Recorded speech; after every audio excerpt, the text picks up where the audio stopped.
It was the design of Angelo Ricci and Joe Zanuck and Manuel Silva to call on the terrible old man.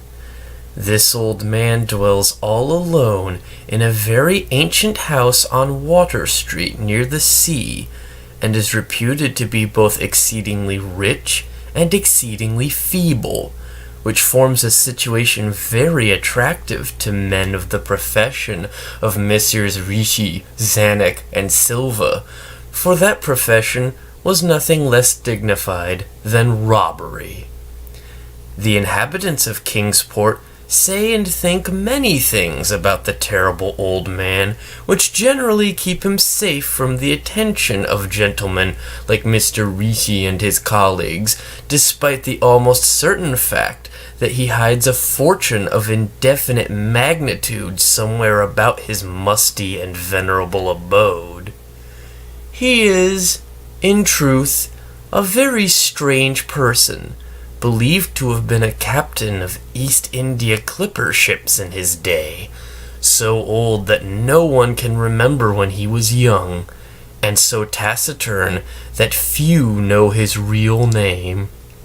Among the gnarled trees in the front yard of his aged and neglected place, he maintains a strange collection of large stones, oddly grouped and painted, so that they resemble the idols in some obscure Eastern temple. This collection frightens away most of the small boys who love to taunt the terrible old man about his long white hair and beard, or break the small paned windows of his dwelling with wicked missiles. But there are other things which frighten the older and more curious folk who sometimes steal up to the house to peer in through the dusty panes. These folks say that on a table in a bare room on the ground floor are many peculiar bottles, in each a small piece of lead suspended pendulum-wise from a string.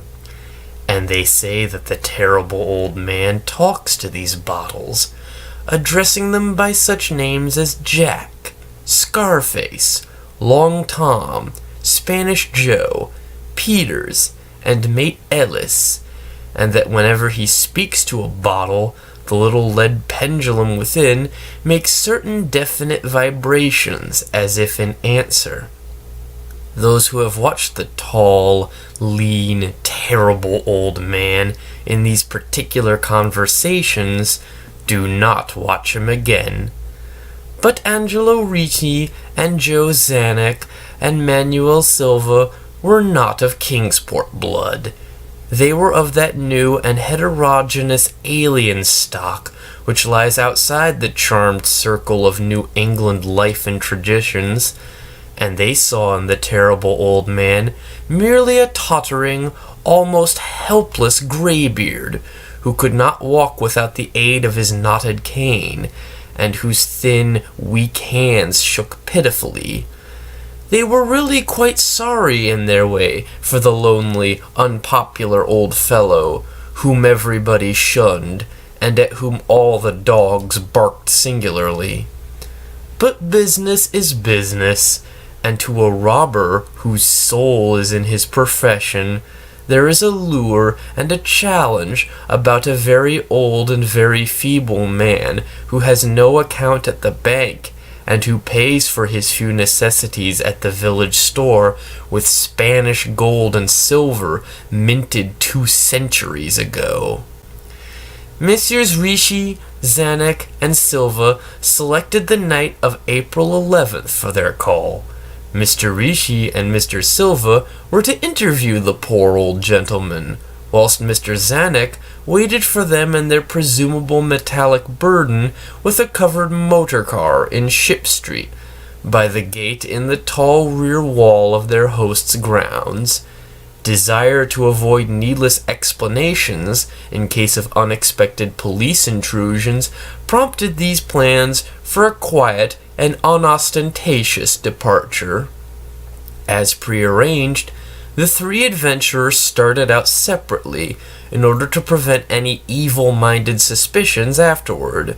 Messrs. Ricci and Silva met in Water Street by the old man's front gate, and although they did not like the way the moon shone down upon the painted stones through the budding branches of the gnarled trees, they had more important things to think about than mere idle superstition. They feared it might be unpleasant work making the terrible old man loquacious concerning his hoarded gold and silver, for aged sea captains are notably stubborn and perverse. Still, he was very old and very feeble, and there were two visitors. Messrs. Ricci and Silva were experienced in the art of making unwilling persons voluble, and the screams of a weak and exceptionally venerable old man can be easily muffled. So they moved up to the one lighted window and heard the terrible old man talking childishly to his bottles with pendulums. Then they donned masks and knocked politely at the weather-stained oaken door. Waiting seemed very long to Mr. Zanuck as he fidgeted restlessly in the covered motor car by the terrible old man's back gate in Ship Street. He was more than ordinarily tender-hearted, and he did not like the hideous screams he had heard in the ancient house just after the hour appointed for the deed. Had he not told his colleagues to be as gentle as possible with the pathetic old sea captain? Very nervously, he watched that narrow oaken gate in the high and ivy-clad stone wall. Frequently, he consulted his watch and wondered at the delay. Had the old man died before revealing where his treasure was hidden, and had a thorough search become necessary?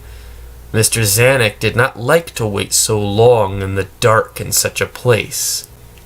Then he sensed a soft tread or tapping on the walk inside the gate, heard a gentle fumbling at the rusty latch, and saw the narrow, heavy door swing inward. And in the pallid glow of the single dim street lamp, he strained his eyes to see what his colleagues had brought out of that sinister house which loomed so close behind. But when he looked, he did not see what he had expected, for his colleagues were not there at all, but only the terrible old man, leaning quietly on his knotted cane and smiling hideously.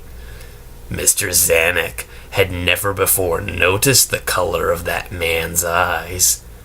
Now he saw that they were yellow.